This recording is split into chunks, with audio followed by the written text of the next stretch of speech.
Okay, I think it's enough for me. And then this platform for you, Mr. Johannes. Thank you. Thanks a lot, Faki. Thanks for the nice introduction, and thank you also for reading my paper yesterday night. I'm very honored that you did. So thanks a lot. Again, it's the 5th day today, and I see familiar faces. So it's good to be back. Let me thank you again for inviting me. I really enjoy the time with you. That's great. As Faki said, I'm going to talk about democratic regression today, or democratic backsliding. Some call it autocratization. So there are a lot of these concepts that are around. There is sometimes made a difference between them, but in general, I think it's clear that it's a loss of democratic quality. However you measure democratic quality, but that we see a global decline in democratic quality, in democraticness, that worries us all, I guess. And I'm very curious to hear what's happening in Indonesia and how you assess the situation. So I'm not by no means an expert on Indonesian politics, so I would be very happy to discuss with you what's happening and why you think that in Indonesia you observe a global decline in democratic qualities. I would be very interested how you explain it. What I do in the lecture, and it will be around an hour, is that I give you an overview of the arguments that are out there. I discuss to what extent it's really a global phenomenon, but I apply very much a comparative perspective, and ask. So I don't focus on a single case, but really try to tease out the arguments that are out there that you can apply in different circumstances, and to what extent they are convincing or not. And then it would be up to you to also assess to what extent these explanations actually explain something for the Indonesian case. So I would be looking forward to this. Let me start sharing the screen.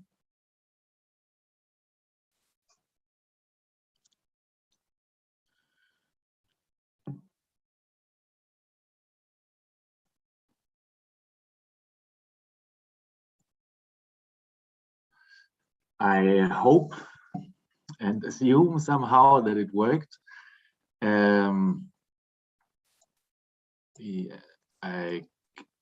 If it doesn't work, then just tell me. I just assume that it works. And similar to the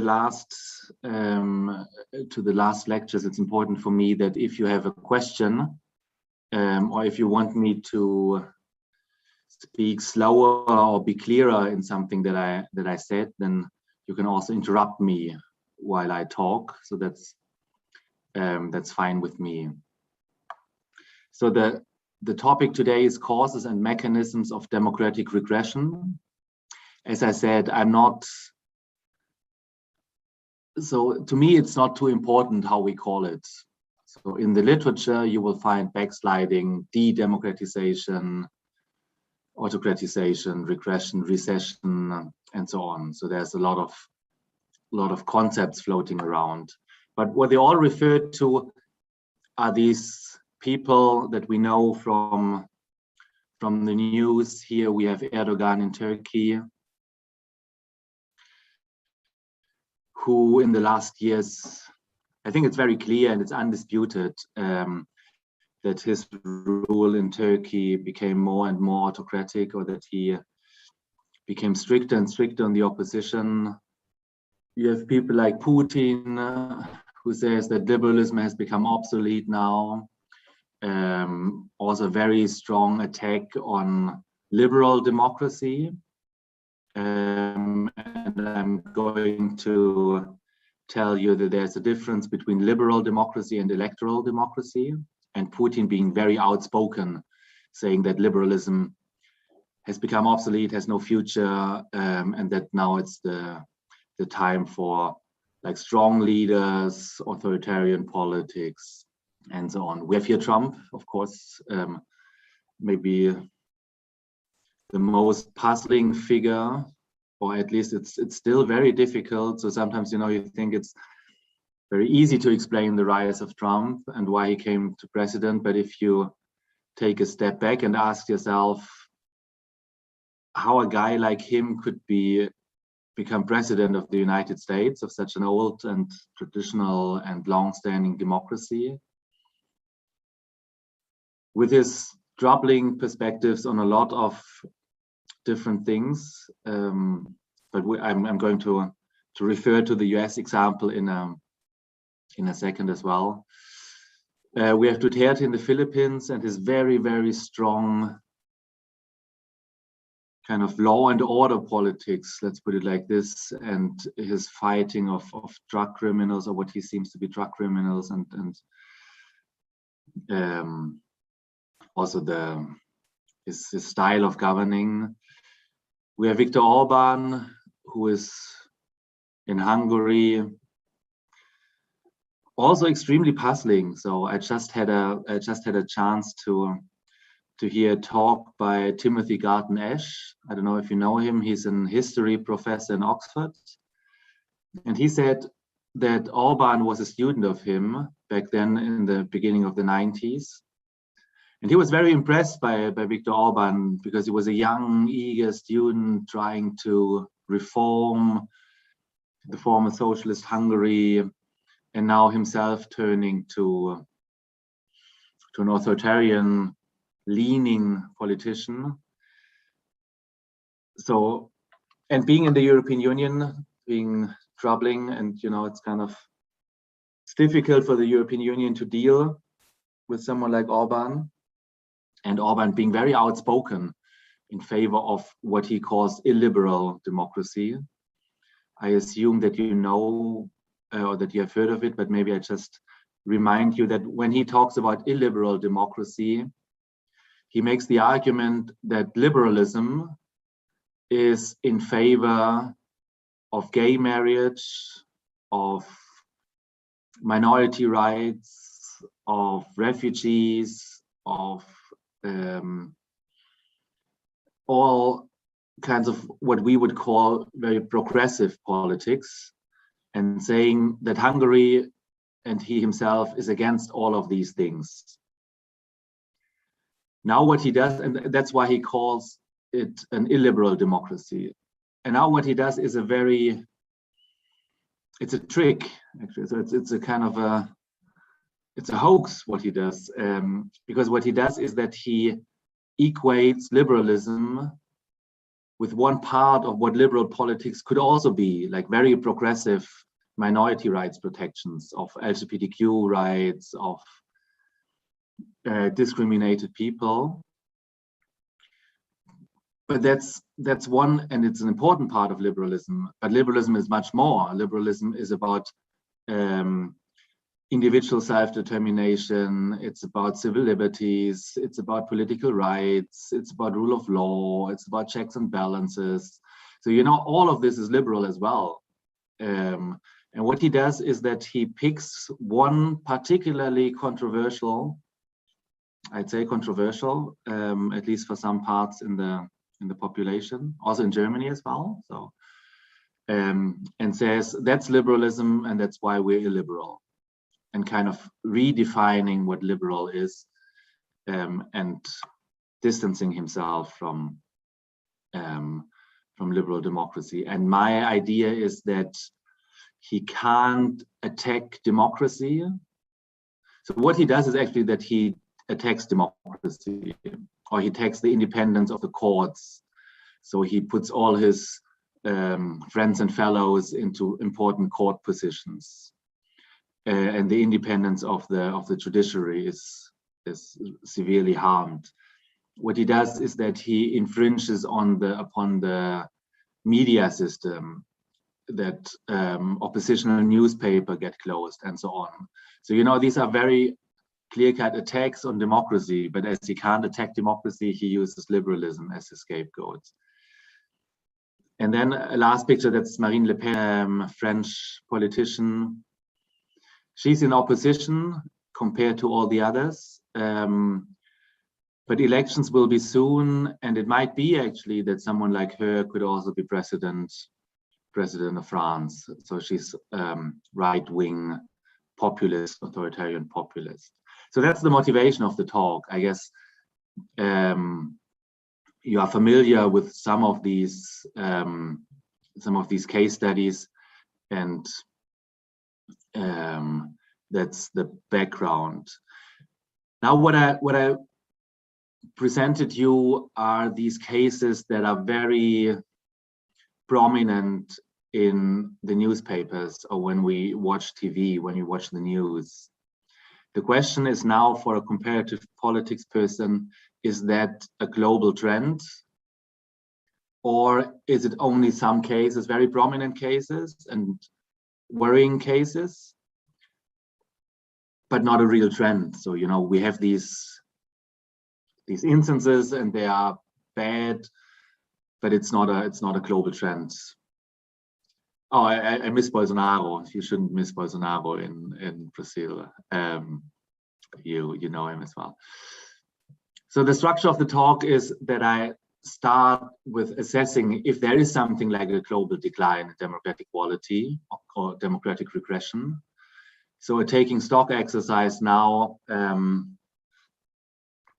today, how does the world look like? Is it declining? Then I talk a bit about what is actually democratic regression, and then we come to the explanations that are out there. And then I really look forward to the Q&A and also hear from your Indonesian experience and from neighboring countries and other countries that you study and research on. So that will be the structure of the talk. The first slide that I want to share with you here is the following. It's VDEM, the source is VDEM, Varieties of Democracy. I'm not sure if you're familiar with it. Maybe I say one or two words on it. VDEM is an institute or an initiative, a project based in Sweden. It's a huge, huge project. And what they do is that they ask experts, country experts, most of them living in the region, and they ask them, I don't know how many indicators, let's say it's 300, maybe 500 indicators on all kinds of different things. So if you have a chance, go to their website and just look what they do. It's just extremely interesting.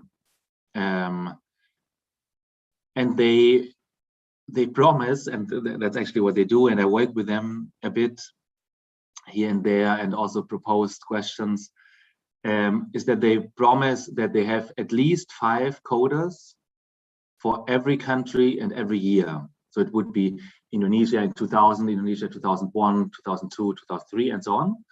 And every data point is assessed by at least 5 experts, mostly scholars, and at least one living in the region.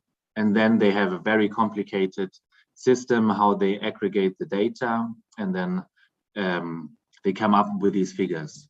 So that's the background of VDEM.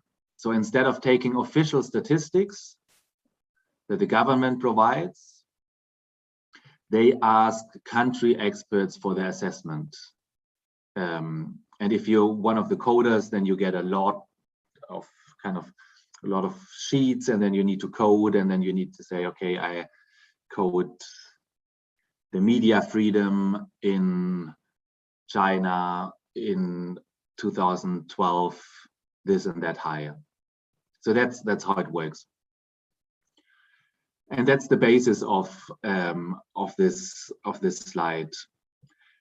What you see here on the slide is liberal democracies in this kind of lila, and then in lighter shade it's electoral democracy, in this lighter yellow it's electoral autocracy, and in the orange it's closed autocracies. So they make a distinction between 4 different types of regimes. The liberal democracy is a democracy that has elections and that respects political rights and civil liberties to a full extent. So that's mainly the idea of a liberal democracy. An electoral democracy is a democracy that does hold free and fair elections. So you can't say too much against the electoral process itself, but that it has problems in the guarantee of political and civil rights. And that might be media freedom, infringements on media freedom, and so on. There are elections, but they're not free and fair. And then you have closed autocracies, or their electoral autocracies have problems in being free and fair, and closed autocracies. So that's clear. There are no elections happening, and no respect for civil liberties and political rights. Again, there's a lot of dispute if these 4 regime types are really the one or the best, the most fitted, but at least it gives you a rough picture. And what you see, and what I find interesting, is that on the left graph, you see the percentage of countries, and on the right graph, you see the percentage of the population living in these countries. And what you see is that in the world, there are only 22% of the countries qualifying to their standards as a liberal democracy. And it's only 13% of the worldwide population that lives in a liberal democracy. So it's really a small portion. 13% is really not a lot. It's almost 1 out of 10 or 1 out of 9. So it's really not the majority of people living or enjoying liberal democracy. You have around 39% of the world's population living in an electoral autocracy that is troubled by restrictions on civil liberties and political rights, but at least do have some kind of have elections, but have problems in civil liberties and political rights. And you have, 47% of the population living in an autocratic rule, is almost half of the population being under autocratic rule. So that's the trend over time. So here you can't see really if there's an increase in democratic backsliding, but what you see is that electoral democracies are a bit growing. Let me give you another better graph here. That's from Luhrmann and Lindberg in 2019. They call it autocratization. And what you see on the y-axis, on the vertical axis, is the number of countries. And on the x-axis, the horizontal axis, that's the years. And now if you're a student of democratization, it's almost impossible, I'd say, to not need to read Huntington about the 3 waves of democratizations. So that's something, it's really a classic in the field, where he makes the argument that these democratizations come in waves. And if you go for the dashed gray line, you see the democratization processes, and there you see, the clear-cut wave. So you have a first wave around 1920. You have then after World War II, you have a second wave, and then in the 1990s, you have a strong increase here in democratizations. And of course, in the 60s and 70s, it was a lot of military regimes in Latin America and other countries, and in the 90s, the peak is due to the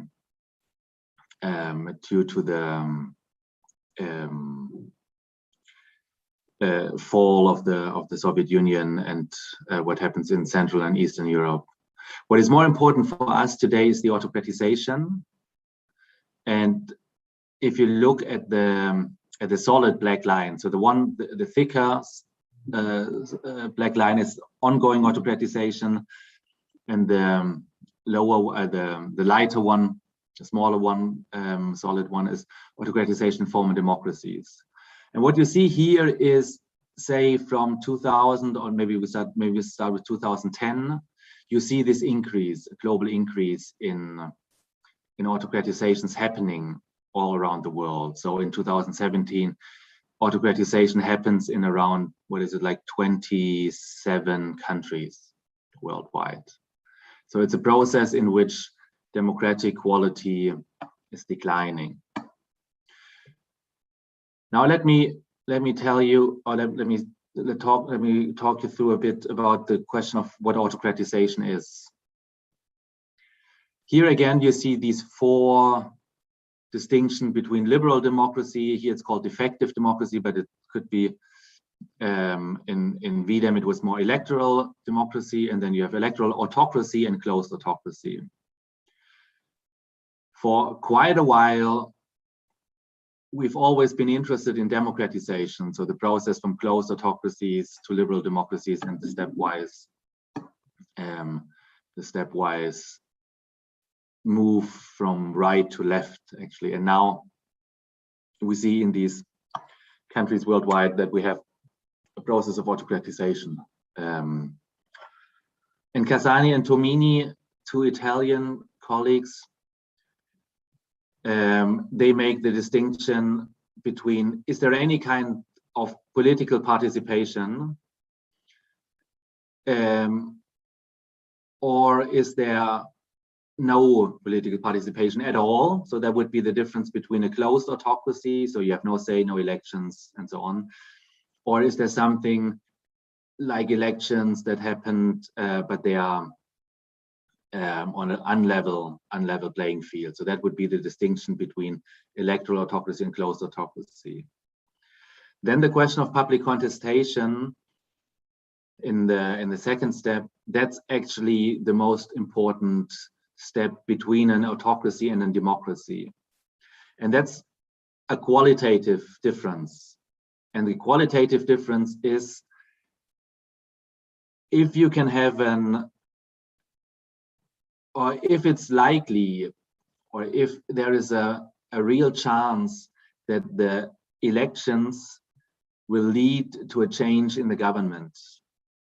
So to what extent is the regime contested in its actual form? So in an electoral autocracy, you would hold elections, but it's clear that the incumbent will win this election.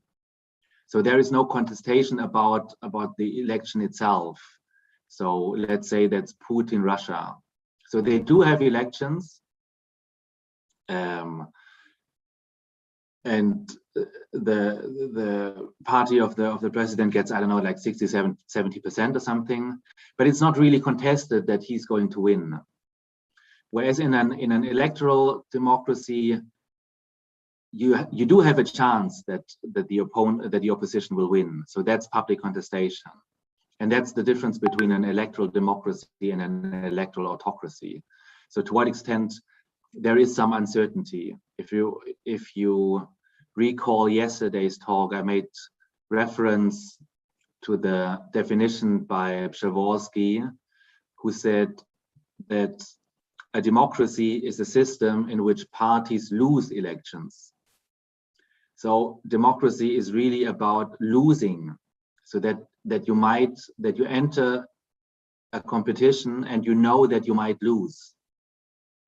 And then in a democracy, you accept that you lose, but you trust in the fairness of the electoral process. And instead of revolting against the electoral outcome, you say, okay, it was a fair process, I had my fair chance, I lost. I do not revolt against the election results, because in the next round, in the next elections, I might win. So you trust in the fairness of the institution, and you accept that you lost.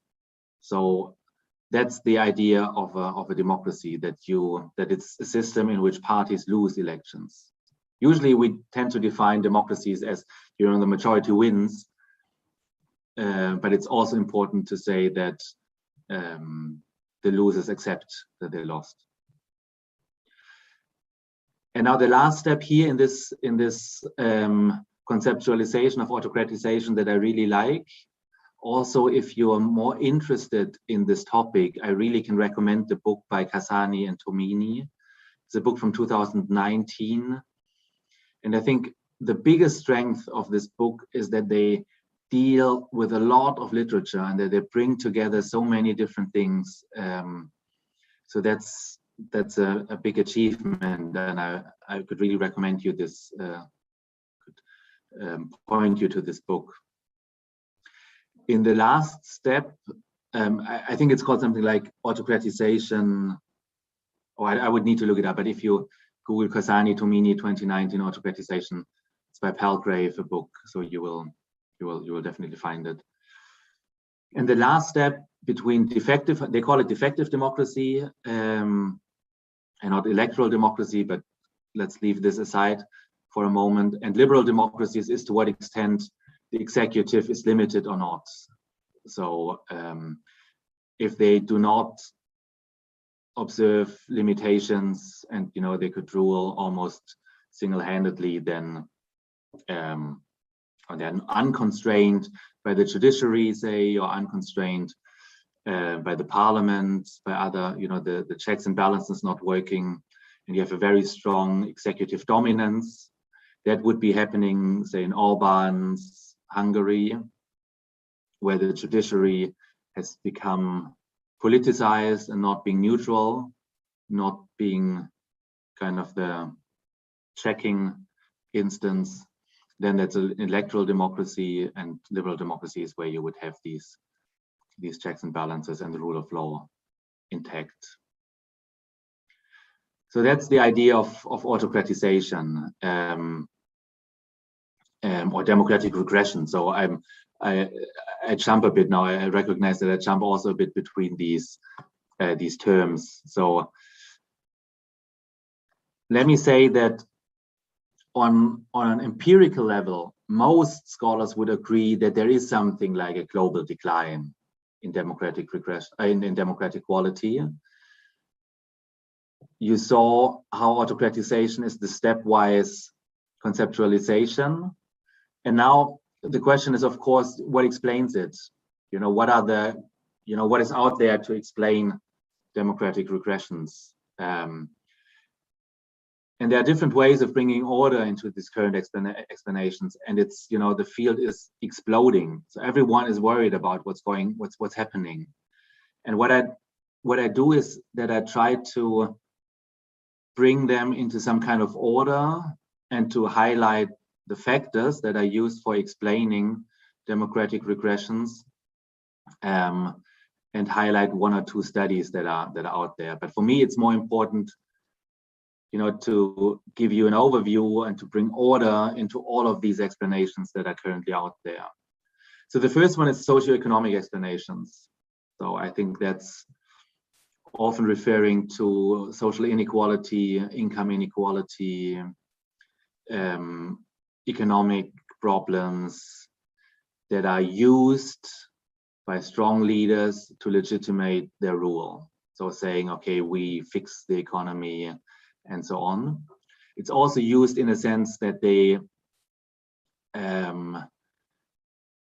try to make a clear distinction between the rich, the corrupt elites that are enriching themselves and others, and playing into this kind of resentment of working class people.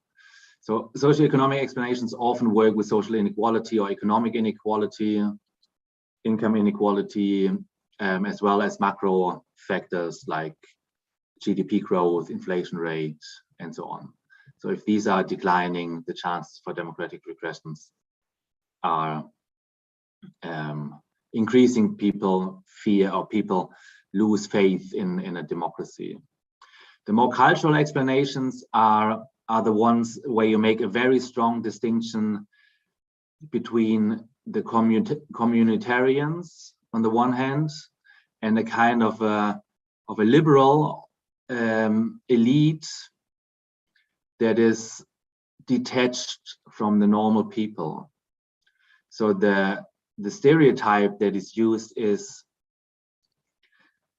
that this rich people, this class of people that travels a lot, that is highly educated, that lives in the cities, that has concerns, say, about climate change, about minority rights, about these kind of things. So, the very progressive elite versus the other communitarian that care for their home, are very local, do not travel, are very traditional, and have their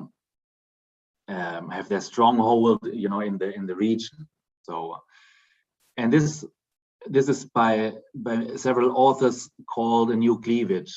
So it's not the cleavage that we used to have beforehand, say between secular state and religious state, or between center periphery, or between, what was it, like class or something, the old cleavage by Lipset and Rockan that we used to have, but that it's kind of a cleavage that is on top of it, that distinguish between two broad camps, the communitarian and the progressive elites. And what is used then in the rhetorics of those people, these authoritarian populists like Orban and the like, and Trump and so on, is that they portray themselves against this progressive elite. So saying,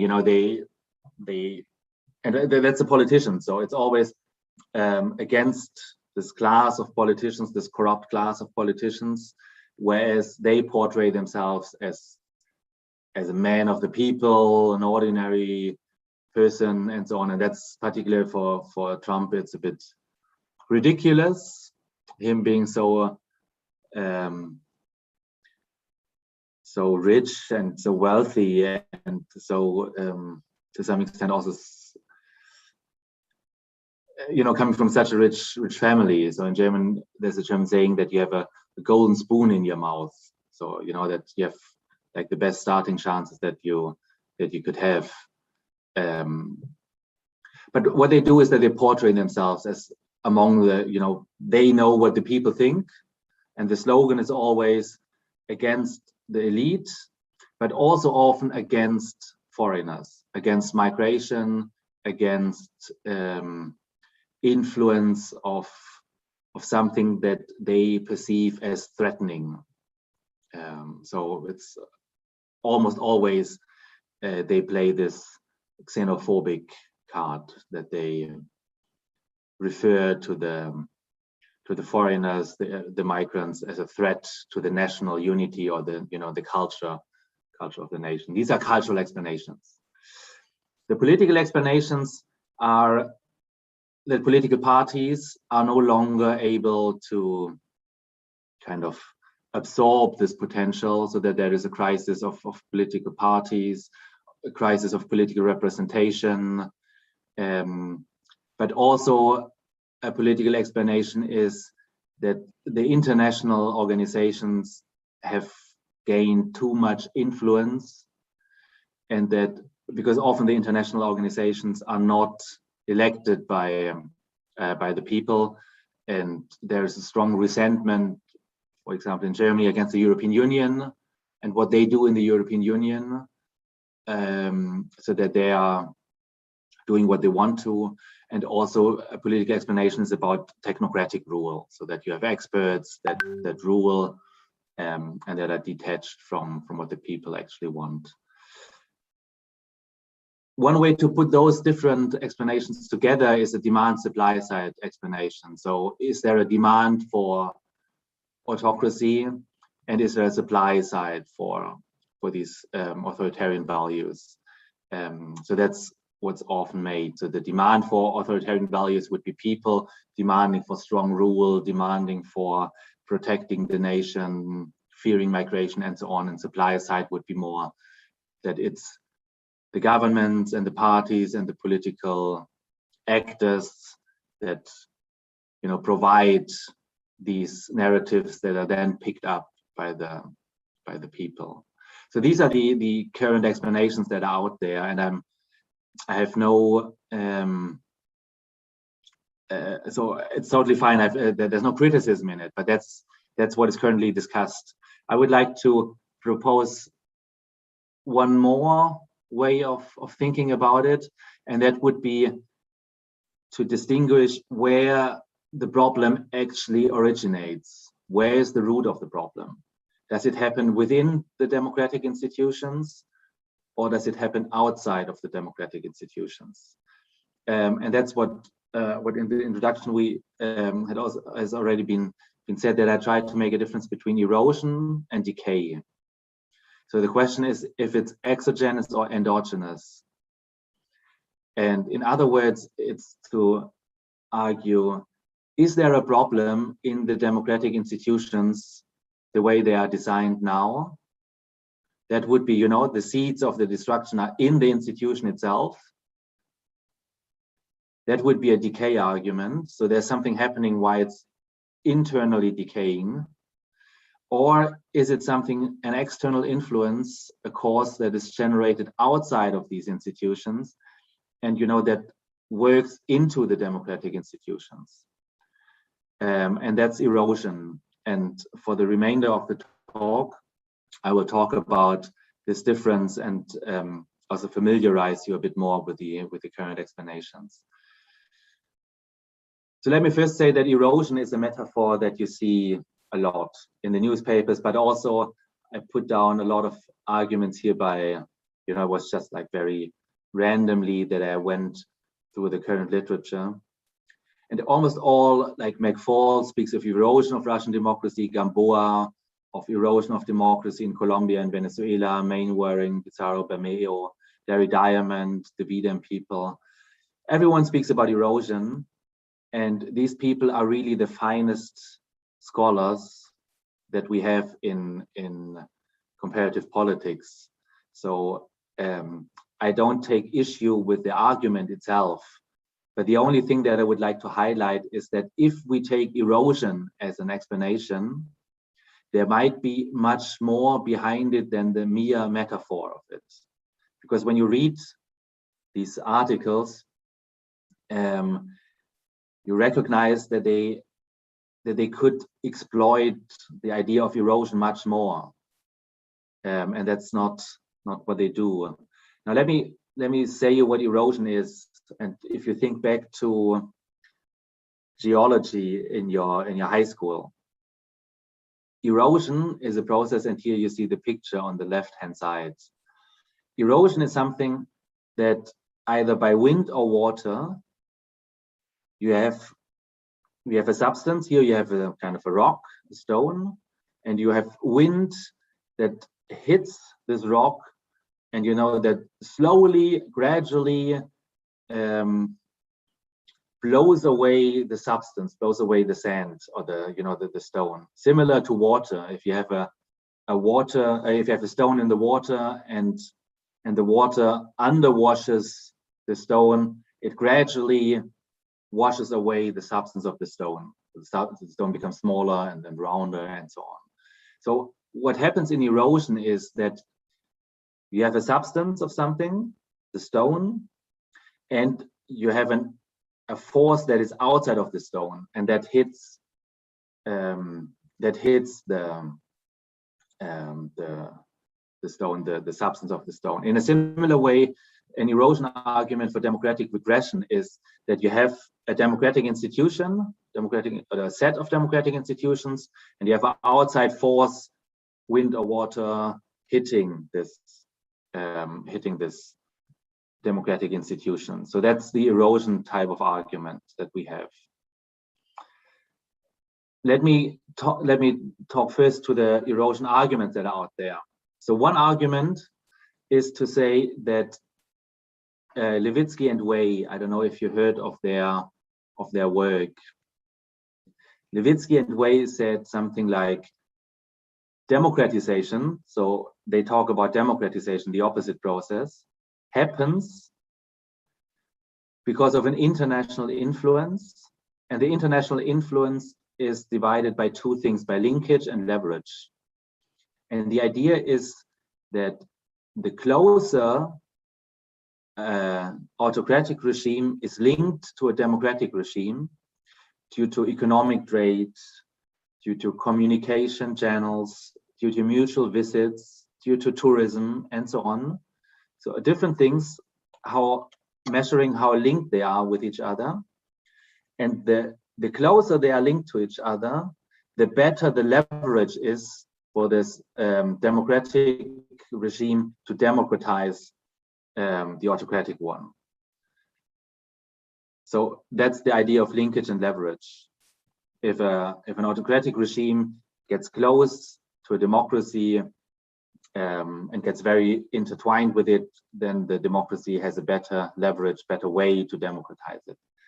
And what you could do now for an erosion argument, and that has been done, is to turn this on your head, on its head, and to say the closer a democratic regime is to an autocratic one, it might be that the autocratic one exerts influence on the democratic one. And the examples, of course, are Russia in their neighborhood and China in their neighborhood. So that's an argument for linkage and leverage in terms of autocratizations.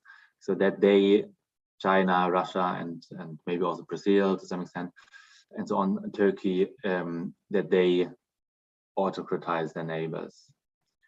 So that's a very strategic argument, and I don't know if you buy it or if you don't buy it, but another argument is more about diffusion of values. And diffusion of values could also be unintentional. So, you know, kind of say authoritarian values originating in China on strongman rule. Yesterday we talked about how they were able to cope with the COVID crisis, and you know how strong their response was, how much economic success they have, how they contribute to internal order, and so on. So that these are authoritarian values in China that unintentionally diffuse to the population of other countries. But both of them are exogenous factors. So, you know, it's like factors working from the outside on the democratic institutions in other countries. So these are the erosion arguments that I meant. So something originating outside, so the autocratic regime in China having influence on a democratic one, say, I don't know, in sub-Saharan Africa or wherever, or in their neighborhood, and exerting influence from the outside. The decay argument, that's an argument that I personally find more convincing, but that's something we can discuss, is that you could think of it, again, going back to your high school years when you had chemistry or physics, that you had radioactive decay processes, and you have the half-life of radioactive elements. I'm not sure, you know, sometimes these analogies to erosion and decay, radioactive decay helps. Sometimes they confuse, but what is important for me is that for the erosion argument, the cause lies outside, whereas for decay arguments, the cause lies inside. And in radioactive decay, it's that you have different binding energies, and then you have different half-lives of them. But what is that might help you as an analogy. So, you know, there's something in the nuclear core that determines how much the decay process proceeds. What is important for me yet is to say, or however, is to say that the driver of change comes from in the institution, and that the seeds of its own destruction are already in the institution. So there's something wrong within the institution. And when you look at the decay arguments, you find a lot of them, actually. And I would argue that these are the types of arguments that we should look more closely at. And they are arguments that already in the 30s in the Weimar Republic in Germany, they argued that the constitution of the Weimar Republic had inherent flaws, the president being too strong, the checks and balances being too weak, and so on. So different tensions within the constitution that made the rise of Nazi Germany easier or more likely, so they could exploit what's happening. So there was already an inherent vulnerability that was exploited. The same happens now in the same type of argument, that there's inherently something going on and not from outside, is made by Zwolig and others for the US, but also for Venezuela and what was it, I think Turkey. So that they say they have a tension between the partisan ideology and democratic principles, and I show you this in a second what I mean with it. So Later and Uruguay working on Southeast Asia say again that there's some kind of tension within the institutional design, and then referring to vertical and horizontal accountability problems. All of them say that, you know, there's an inherent democratic vulnerability. So nothing from the outside happening, but it's happening within our core democratic institutions. So the first one on the constitution, the second one on the party system, and the third one on accountability mechanisms.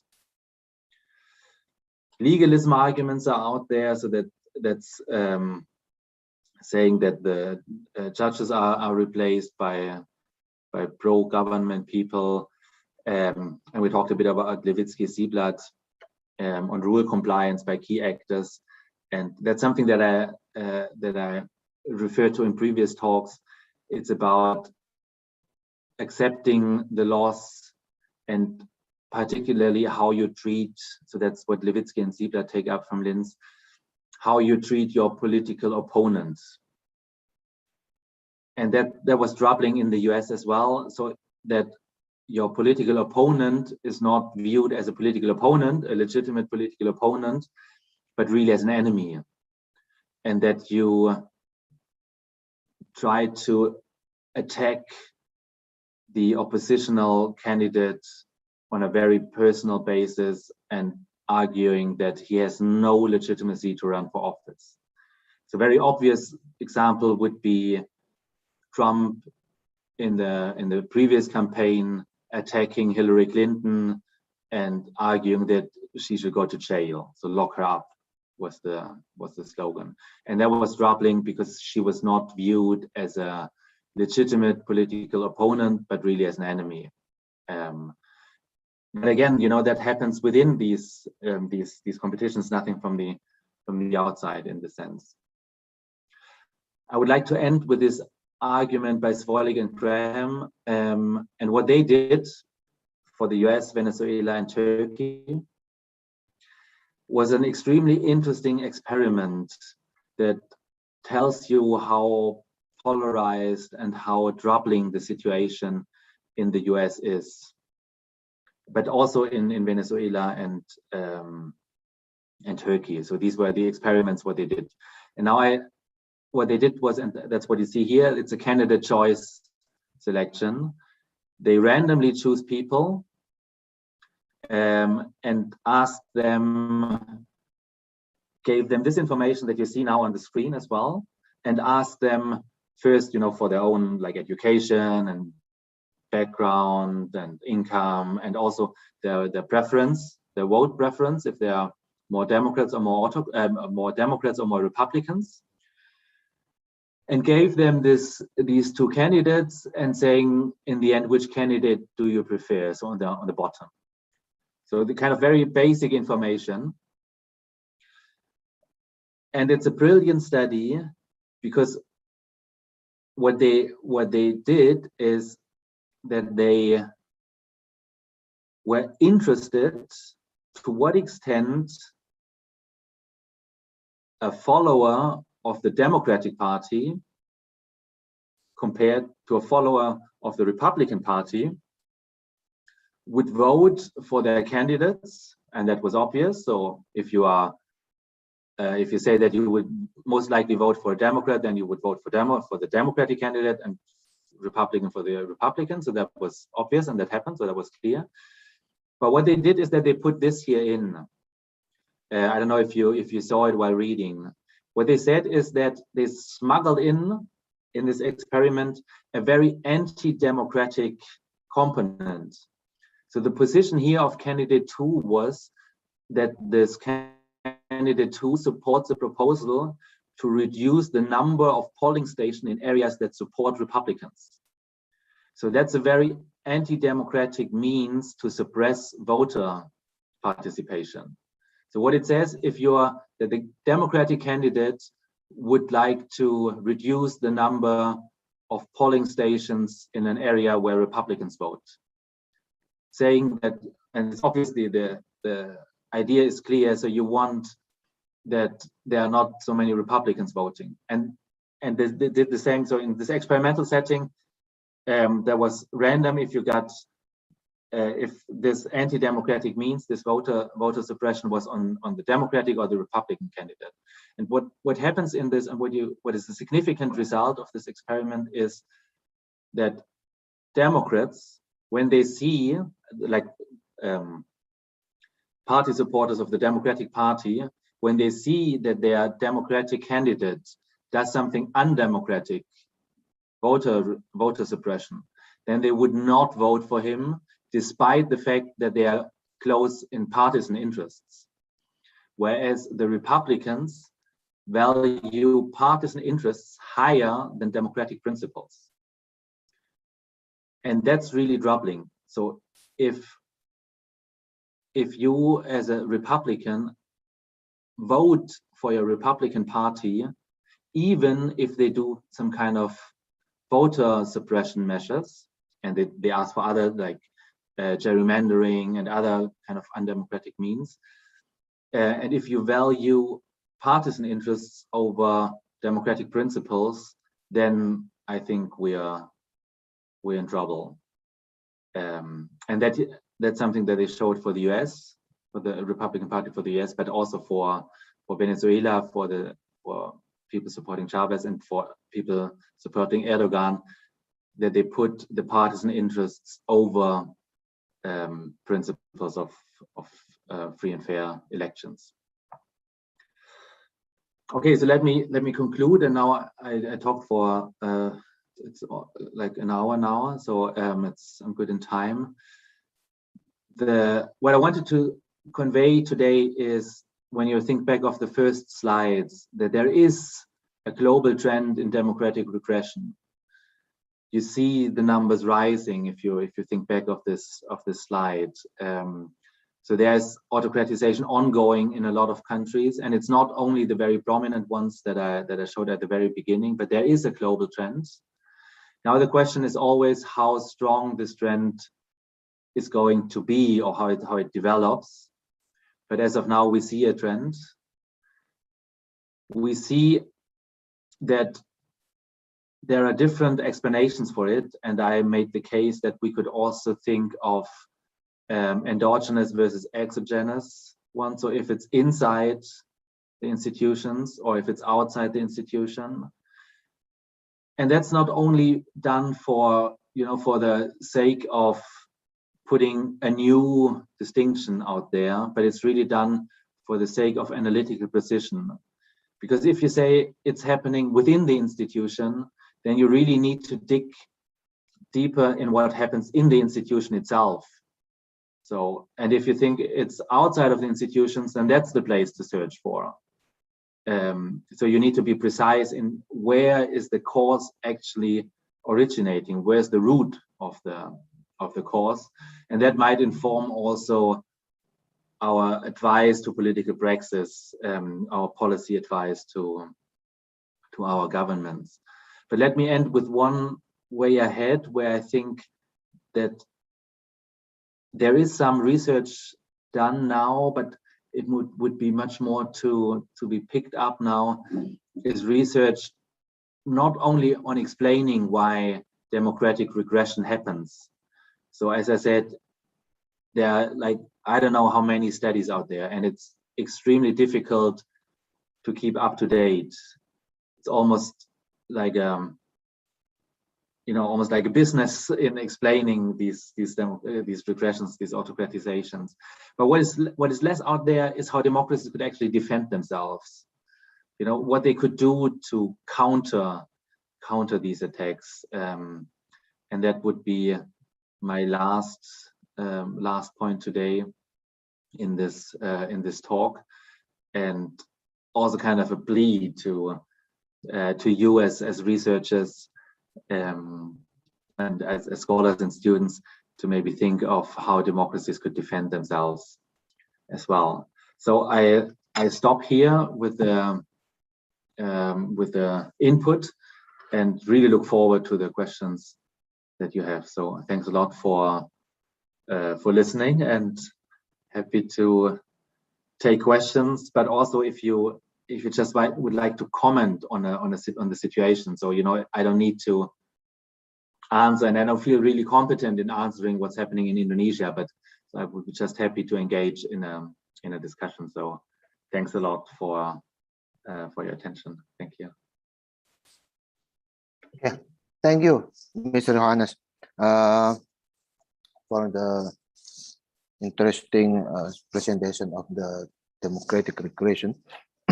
And now is the Q&A section. For someone who would to ask to Mr. Johannes, can raise your hand and then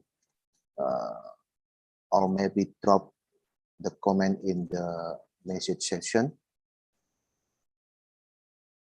Okay, there is 2 participation raise their hand.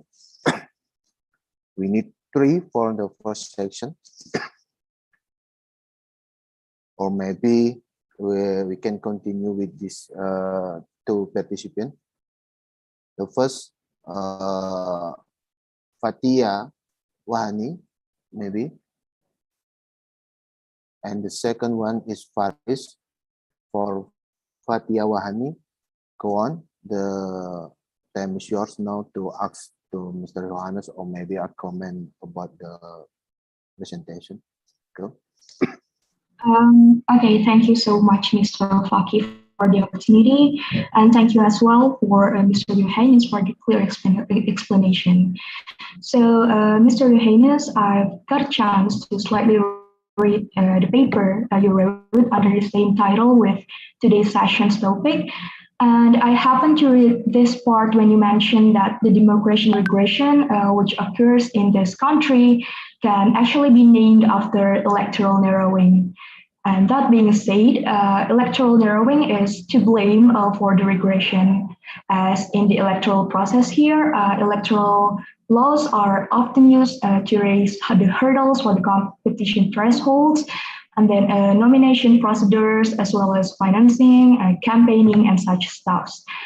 And here's the thing, sir. So as far as you're digging into this issue, I mean, like this whole democratic regression stuff, does this problem regarding electoral narrowing only specifically occur in certain countries like Korea and Indonesia, as you've mentioned here, or basically there's the same chance for all countries to face the same problem? And if so, what do you think should be the turning point of this issue? Thank you, sir. Oh, thank you. Excellent question.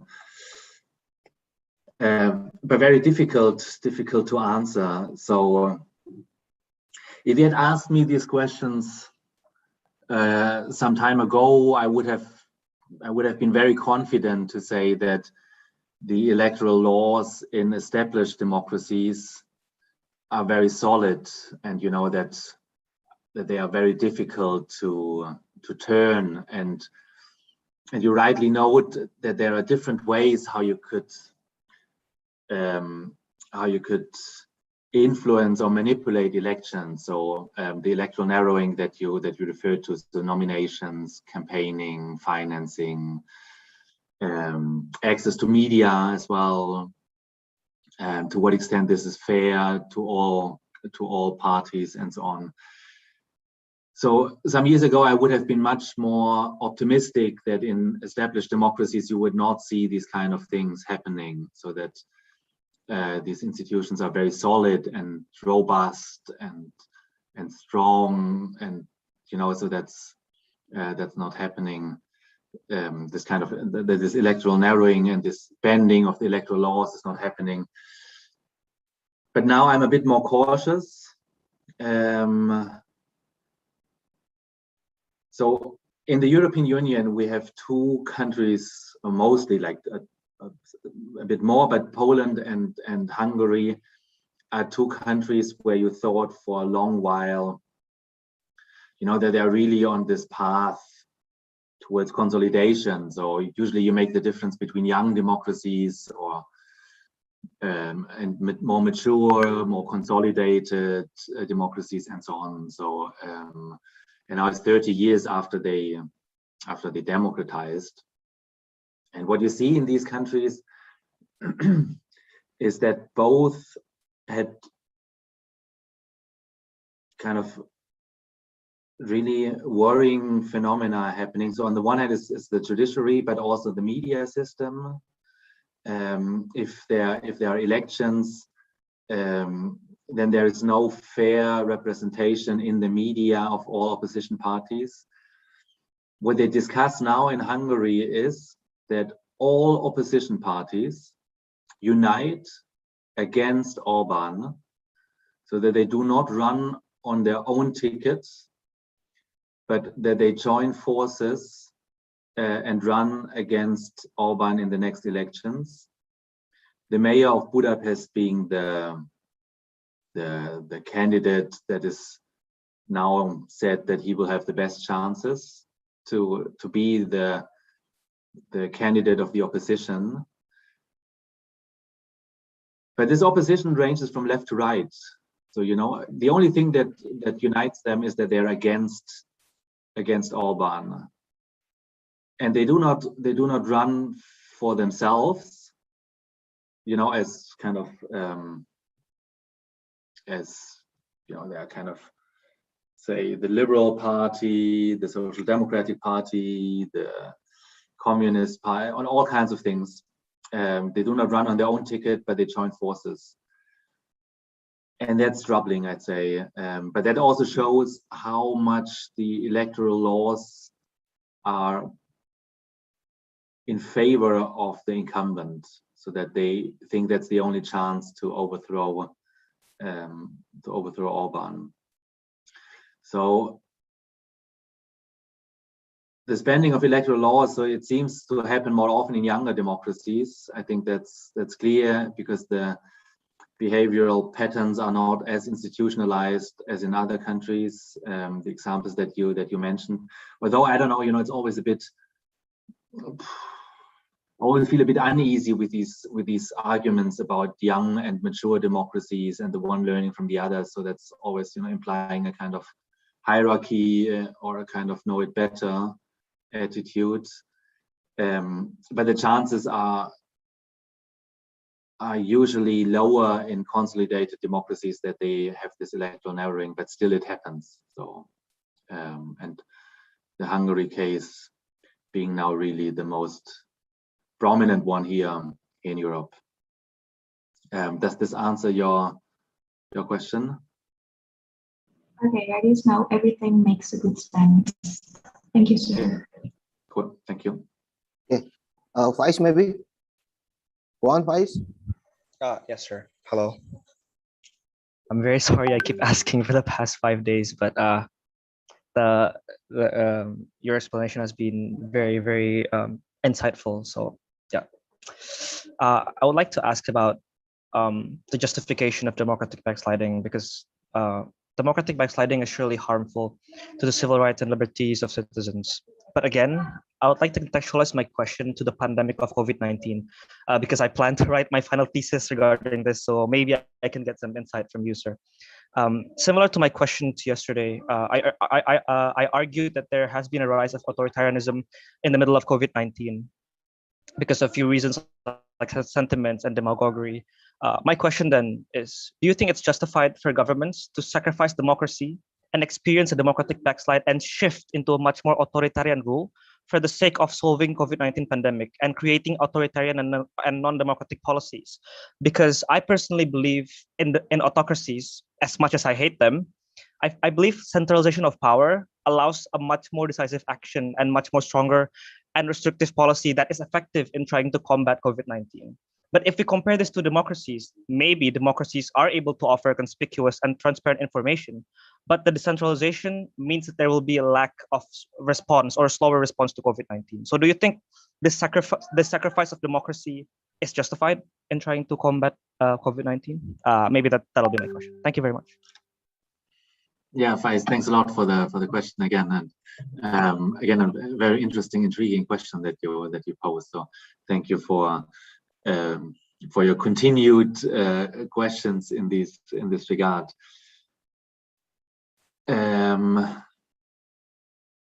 So you asked me, I think it's more a question of political opinion somehow.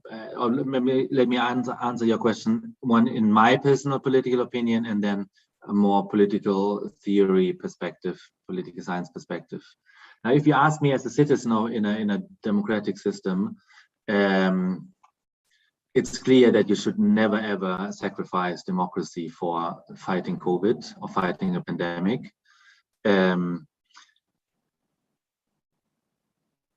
And I don't see the link too much actually why you should, because the democratic principles are, now it depends a bit how you define democratic principles, and now I come back more to the political theory part of it, of my answer.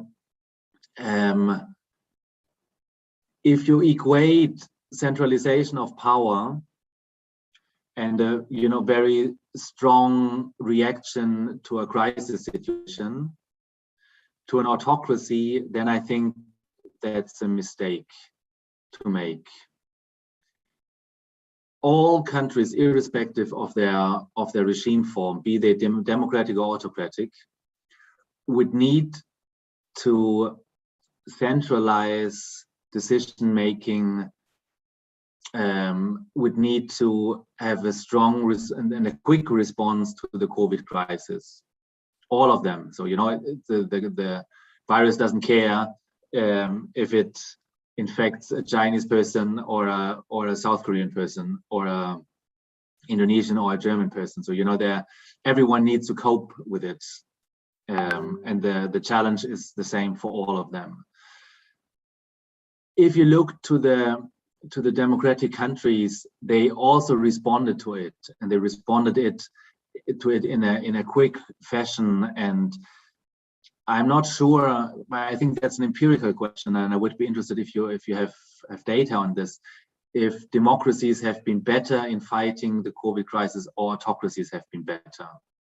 I know that there's this big example of China being extremely efficient in it, but I would doubt actually that autocracies are so much better in fighting the COVID crisis.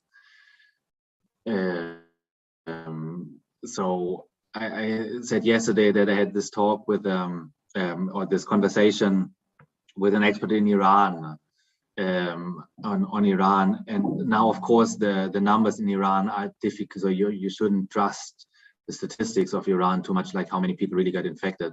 But the picture that he painted was not one in which they've been very successful in fighting it. So that would be the counterexample of it. So I'm not saying that the Iran is more representative to autocracies than the Chinese one, but it would be interesting to do this exercise and to map and to kind of see if democracies or autocracies have been better.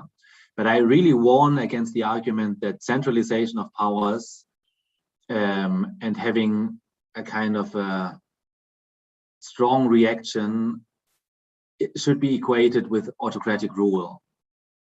So I don't know how they did it in Indonesia with fighting the COVID crisis, but I can tell you in Germany, what happened was that the chancellor and the minister of health and other ministers, that they had a kind of a COVID cabinet, like a small council of people, including also the federal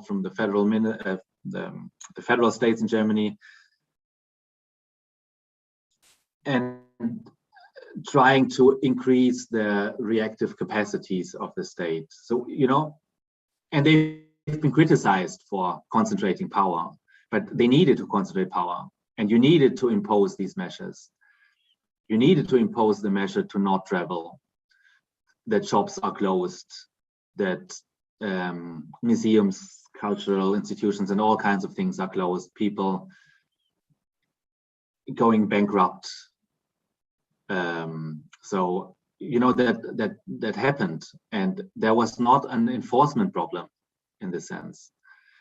So democracies, what I want to say is that democracies can react and do react, that they also centralize power in such a crisis situation, but they are aware that it's for a very short period of time, limited period of time, and that they need to give back this power as soon as the crisis is over.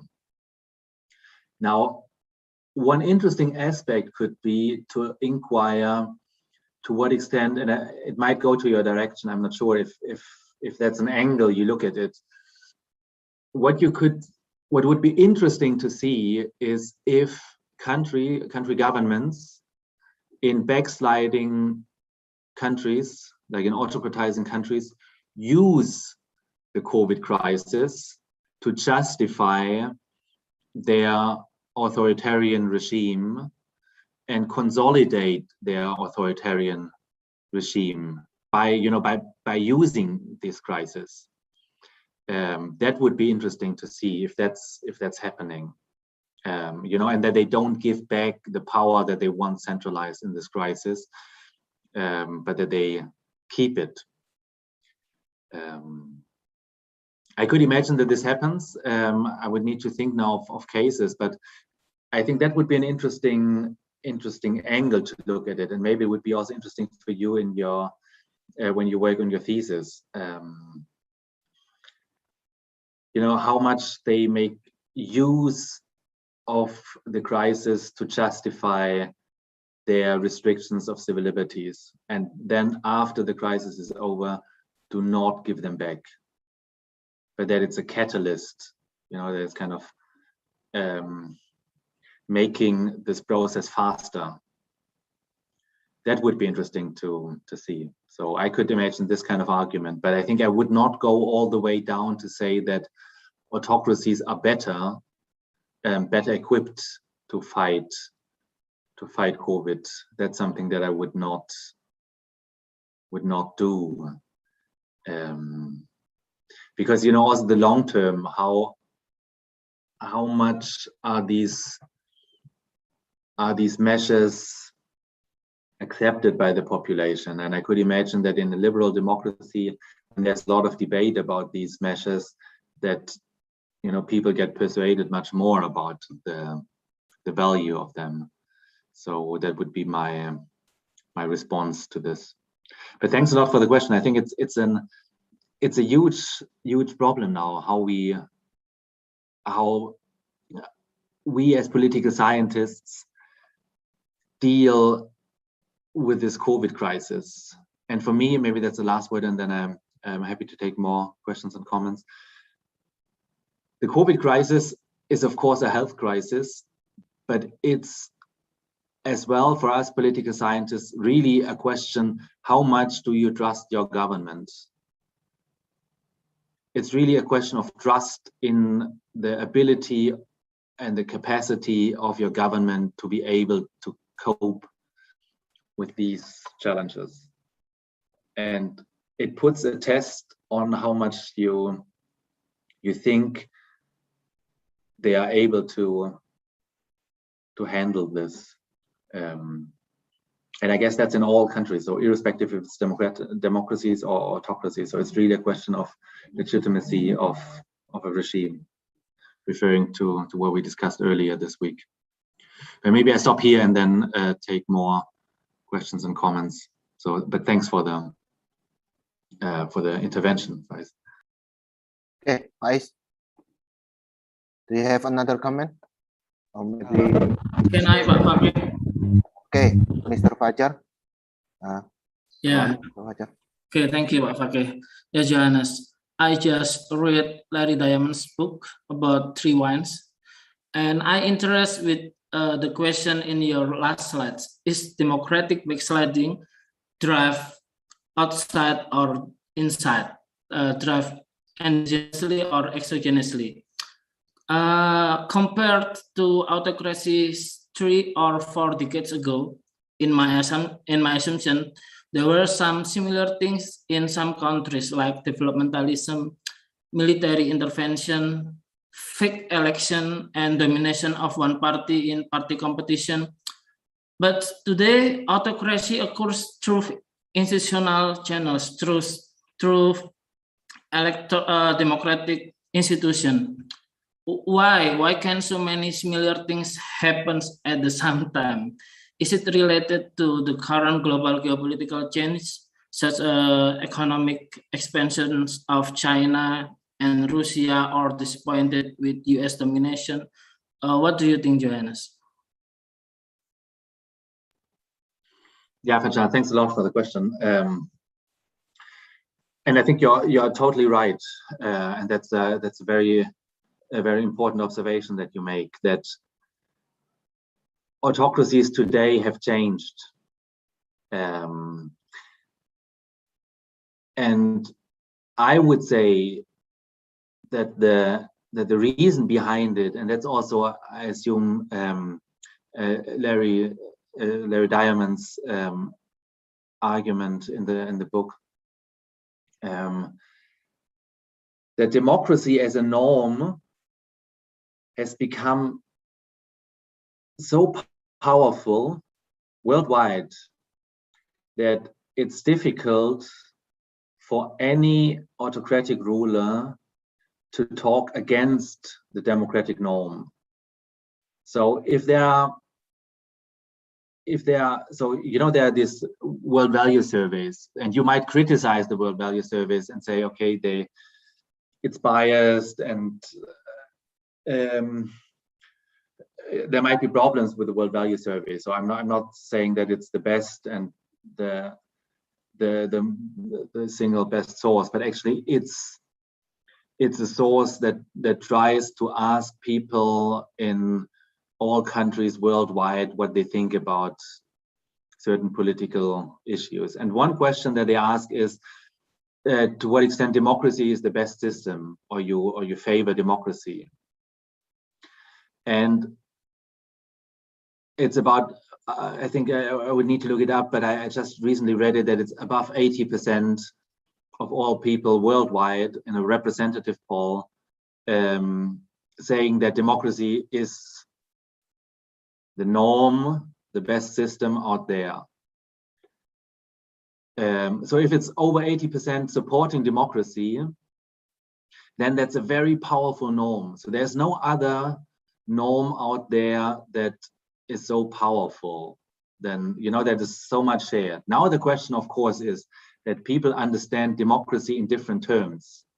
So if you ask in a village in China what they, or in Russia, or I don't know where else, what they actually think of democracy, what their definition of democracy is, that might differ from someone in I don't know, Switzerland or Sweden or in the US or so. So, people understand democracy in different ways. I'm not saying that they all agree on what a democracy is. Some people might say, or would be totally fine to say, a democracy and a strong leader that is not bound to the parliament, that could decide on its own, is compatible with a democratic regime. Someone in Sweden would say that's not a democracy any longer. But what is important is that people believe in the norm of democracy. And now, given that democracy is such a strong norm that everyone refers to, I think that the autocratic regimes now, the governments of these autocratic regimes now know about this, and they can't do otherwise than justify their rule to democratic democratic norms, but they just use the word actually. And these democratic institutions that are out there, elections and parliaments and so on, that you referred to, often are, so they have different functions, but one important function is also really to signal that we do hold elections, we are democratic, but there is no way of overturning the government, but still we do hold elections and we are democratically legitimated.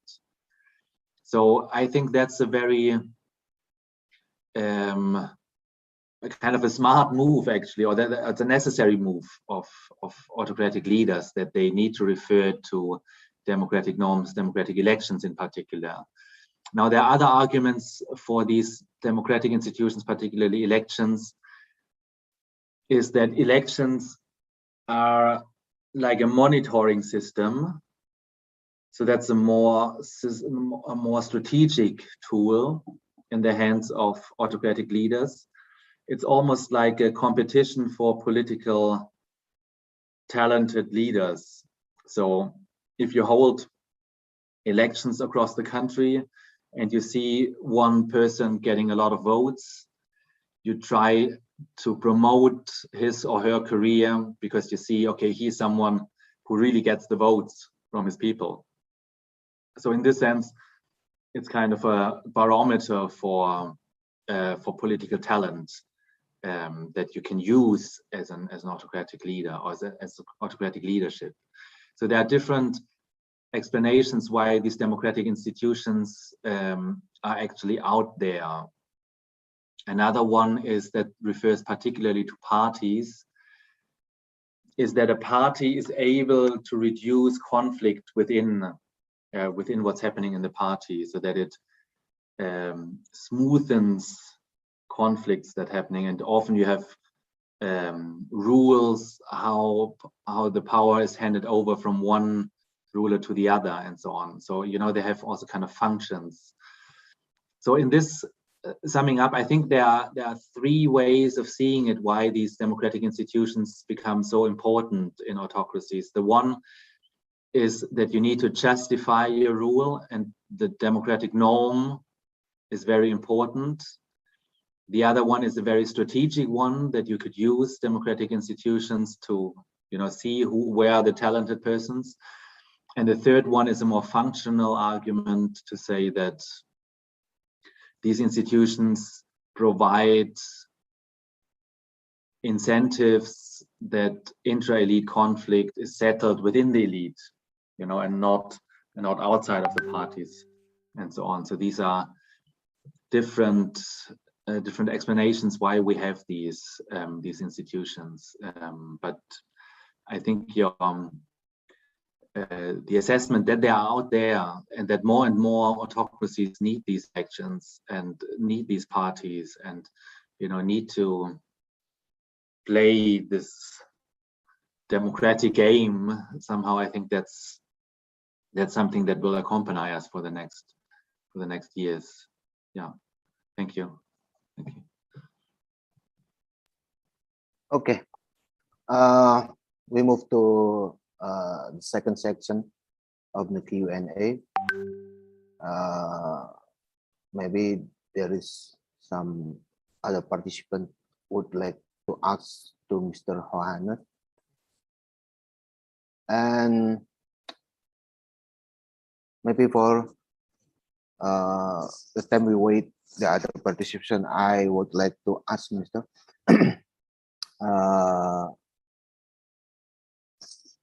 I'm wondering about the system of a vector in the democracy, because sometimes we know that our democratization is really not clearance enough the class regime about autocracy or maybe other regime that changed by democracy. Is really there is a backdoor that the regime have placed weight to somehow and then sometime they will take off the control over the democracy, or maybe we know now it's called the democratic regression, or maybe democratic backsliding, or some other auto-criticization and so on. I don't know. Maybe Mr. Johannes, this question, this little question, what you like to ask to answer from? Thanks, Mr. Faki. It's an excellent question. And what we see, actually, what happens. So I could also recommend the paper by Svolik that I referred to in the text, or in the presentation. It's an article in Journal of Democracy 2019, which says like polarizations versus democracy. And at the beginning, he talks about how it has changed over time, the type by which the democracies fell. And what he says is that usually when democracies fell, it was often a military coup. So military stepping in and taking the power from the democratic regime. Mostly those military regimes come to power, have a television speech where they say, we come back to install the economy or to bring back order and so on. So that was the usual way how a democracy used to fall in the 70s and 80s and so on. So a military intervening.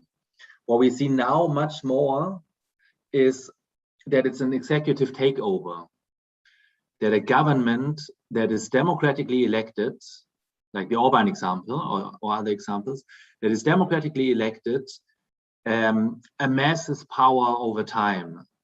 So it's not the military any longer intervening, but that the rise or that the percentage of those executive takeovers is growing. And that's a new trend, and that's also a very endogenous trend, actually. So you have a government that comes to power and then begins to dismantle the opposition, begins to concentrate power in the judiciary, begins to bend the laws in their favor, and takes over the government, or like it takes over power for an authoritarian government. And that's something that has been there before, but the number has been rising a lot in last years. And that's a new form. And actually that's even more troubling and even more difficult, and it makes it even more difficult for a democracy to defend itself. You know, when you think back what I said at the end of the talk, I really think that we need more research on how democracies could defend themselves. Now, if you have someone being democratically elected and then using democracy to subvert it, actually, then it's difficult for a democracy to defend itself. So, you know, it's just a very difficult task. But that's so important, actually, to think of it. How could, in concrete terms, the Hungarian democracy or even the Indonesian democracy, and I would be interested how you think of it, how could the Indonesian democracy defend itself against attempts of its leadership to amass power, to concentrate power? So that's extremely difficult. So yes, it's really extremely difficult because when we eliminate other people that maybe can hurt a democracy, it's really not democratic anymore in our country, and they use democratic way to take a rule and then to take a control over the country, and that's really need deep research, and I would like to join with some opportunity maybe. Yeah. Maybe I could add something, because usually the answer would be you have very strong courts, constitutional courts. So the rule of law being, the last bulwark against this autocratization. So you have the constitutional rulings that something is unconstitutional that has been done. But now these authoritarian populists are smart, and they know that the first thing that they usually do is to undermine the independence of the judiciary. And they put laws in place where independent judges need to retire, where they were moved to other places. There are laws, or there are kind of new positions created. They are very tricky in the way how they undermine the rule of law, and that's what autocratic legalism is about. So that they use the law and they use the courts and attack the independence of the courts. That's usually the very, very first step. And the second step is then attacking the media, the independence of the media. And it's almost kind of a playbook for authoritarian populists. And that makes it extremely difficult. So these are the two, the media and the constitutional courts, the judiciary itself, are usually the two rather neutral instances that try to block the concentration of power.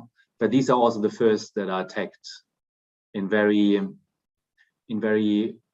smart ways. And that makes it so difficult for democracies to defend themselves. Yes, that's a really interesting discussion about our way to define the democracy. And I see Miss Juwita raise her hand. Yes. Yeah, Miss Juwita, go on. Okay. Sorry, Johannes. Because of a connection problem, I must turn off my camera. So let me tell you about Indonesia and democracy. So in Indonesia, in the last decade, there have been a science of democracy regression. I haven't read the FIDEM version of Democracy Index, but Economics Intelligence Unit data shows that Indonesia Democracy Index is currently the lowest in the last 14 years.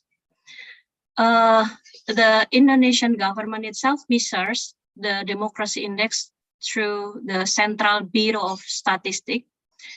The majority of variables regarding political institutions, such as the role of local government bureaucracy, then the variable of voting rights, gets a good score. However, the variables of free and fair election and the variable of freedom of expressions have decreased in recent years. Allow me to explain more about Indonesian democracy. So during the Jokowi era since 2040, under the multi-party system, slowly the coalition between political parties is strengthened. And on the other hand, of course, the oppositions are weakened. And from policy perspective, the policies which produced by the government lately are full of pros and cons. There's so many problems with the law. And I think there are two policies that might be important for me to highlight. The first is electronic information and transaction law. Electronic information and transaction law that threatens freedom of expression. Several people have been imprisoned under this law, including journalists who reported the corruption. The second policy is Cipta Kerja Law. I don't know. Maybe in English we can say Undang-Undang Cipta Kerja as create work law, maybe. Essentially, this law facilitates investment for economic growth. And under this law, the right of indigenous people to manage their forests are threatened. And from the regime institution perspective, police repressions are become strengthened too. So there are several signs of democratic regression in Indonesia. Then I want to ask you a question. This question may be to some degree related to democracy background in Indonesia. According to your explanation, I want to know more about cultural explanation. Is in the global democratic nowadays, based on a comparative study, is whether democratic regression is more common or easier to occur in Asian countries, or in countries that have never experienced a revolution. Therefore, feudalism and patronage system is strengthened under democracy. Johannes.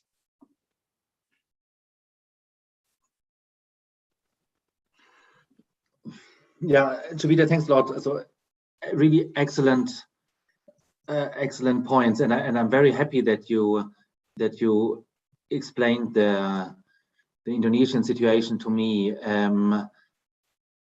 I don't feel very competent in really commenting on the Indonesian situation, because I'm really not too familiar with it. But from what I hear from you, particularly the first law on, or the first policy that you refer to on electronic information and transaction, that seems to me the cause for the decline in freedom of expression that you referred to. Is that correct? I assume maybe there are other measures that the freedom of expressions are undermined, and that the situation gets worse and worse. And when you refer to journalists being imprisoned due to this law, then this would indicate for me, as a more comparative scholar and not being familiar with the Indonesian system, this would explain to me that why you have this backsliding happening. So, and as I said, so the media is often one of the first targets, and this law on electronic information seems to me almost part of the playbook for those populists. I'm not sure if we could call the government authoritarian populist now in Indonesia. So I don't want to say something on this. I just don't feel competent enough to comment on it. Regarding the second policy on economic growth and indigenous people suffering from it, and kind of leading to a decline of human rights and human rights situation, political rights and civil liberties. It's, from a comparative perspective, often something that you see, that for the sake of economic development, other things are sacrificed, and that's a very common justification that you see, so that for the economy to grow and the economy first, and these kind of slogans. So that seems to me fitting to this. Now, you asked about the cultural explanation, and the cultural explanation is one in which you divide society into two camps and playing out the one against the other. And that's what is done by authoritarian populists. So you say, on the one hand, there is this elite that is corrupt, that does not know what normal people think, that is international, that has a good education, that is often often attached to a certain mindset of kind of openness and tolerance and so on. So that's the one group, and the other group is the more locally oriented and more traditional, and in the words of these authoritarian populists, the normal people somehow, that's what the image that they want to convey, and they portray themselves as a normal person who fights against this elite, this political elite. So it's always against those people up there. They don't know what real life is, and we must be strong against them, and we must install national pride again, and so on. So that's the justification that they have. So it's based on a dichotomization of society and a caricature image, of course, of a progressive elite that serves as the perfect scapegoat for all kinds of things. So that's the way the cultural explanation usually goes. So exploiting a dichotomization that you introduce yourself. And that makes it easy to say we against the others. So it's a very strong demarcation of we the people versus those politicians. And play on the mistrust of people, and kind of exploit a skepticism that people might have against politics, and play into this resentment against the political, and that's extremely difficult, and it's a slippery slope. So now, in coming back to what Fai said about the COVID crisis, becomes even more difficult. So if it's mingled now with the oppressive state denying liberal rights, and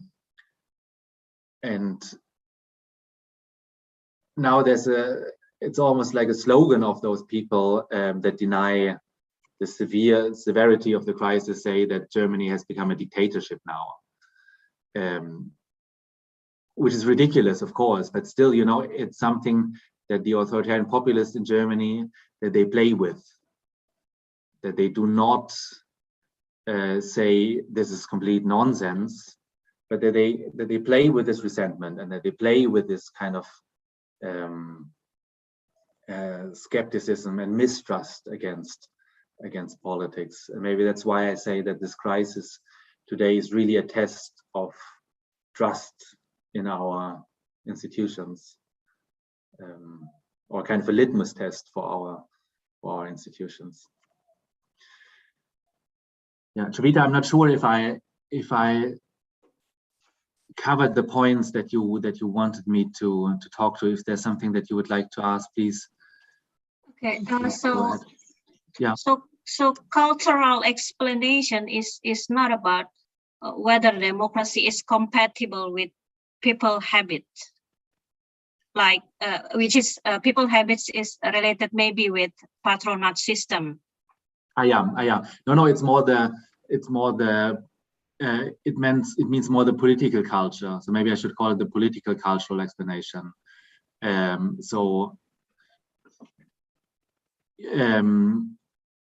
This cleavage theory out of, out of the 60s, 70s, where you said that there's a certain political culture in a country, and you have old cleavages between center, periphery, the class, church, secular, and so on, and that you have now a kind of a new cleavage in the political culture between the communitarian and the more progressive ones. But what is important in this explanation is not the fact that you have this cleavage, that you observe the cleavage, it might be there, but that this cleavage is created and that is exploited.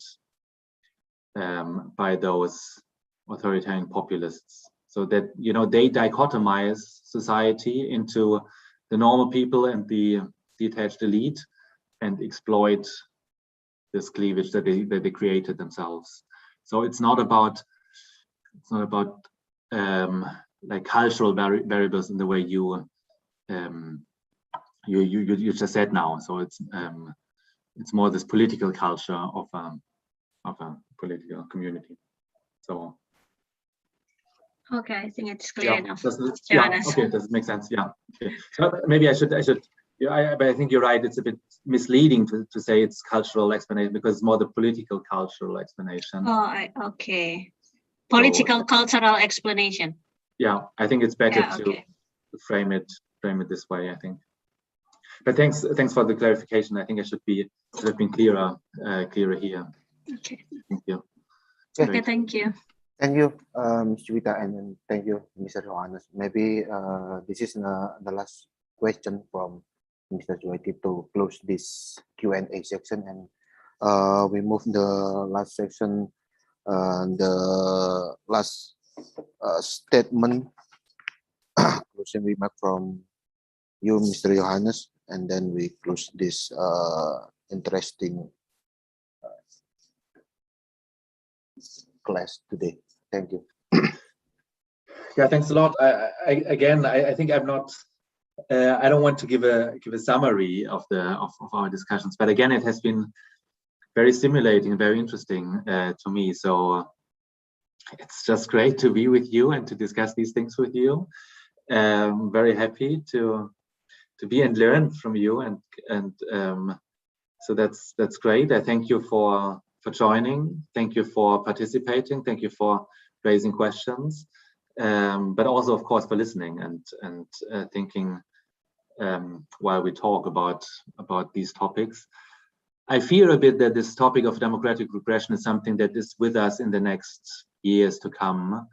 On a personal, private opinion basis, I think that's really worrying, how authoritarian populists rise and how they also join forces, how they learn from each other, how they attack the judiciary, how they attack media, how they also fight against minorities. So as Juwita said about indigenous people, in Germany it's more about other minorities that are attacked. It's against migrants often. So that's the playbook somehow, how they first against the law, then against the judiciary, media, and then also minorities, and exploit this kind of distinction that they make themselves between the nation, you know, the people of the nation and the elite. So that's extremely worrying. And maybe I end with a note saying that I really have the impulse to say that working on how democracies could defend themselves is something that is important, and I'd be happy to also collaborate with you and cooperate with you in this regard. If you see any fit where we could come together, would be very happy to do so. So just reach out to me, and then we see if there's something, you know, we could do together. But that would be great to do so. Okay, so I wish you a good weekend, and we see each other on Monday again. Then I really look forward to it, that we continue our discussion. Thanks for today, and see you very soon. So thank you. Have a nice afternoon. Yeah, thank you, Mr. Johannes, and also for our audience, thank you for the time and the great discuss about this theme. We will meet again in the Monday in the other topics, and it's enough for today. Maybe Pak Fajar for closing the meeting. I give the time for Pak Fajar. Thank you. I like Yeah, so thank you, Pak Fakih, wants to be moderator today. Yeah, thank you, Johannes. See you on Monday on workshops. So it's methodology class. Yeah, it's student in methodology class. Same participants, maybe. Yeah, thank you. Yeah, so it's cool. Yeah. Super. So I look forward to it.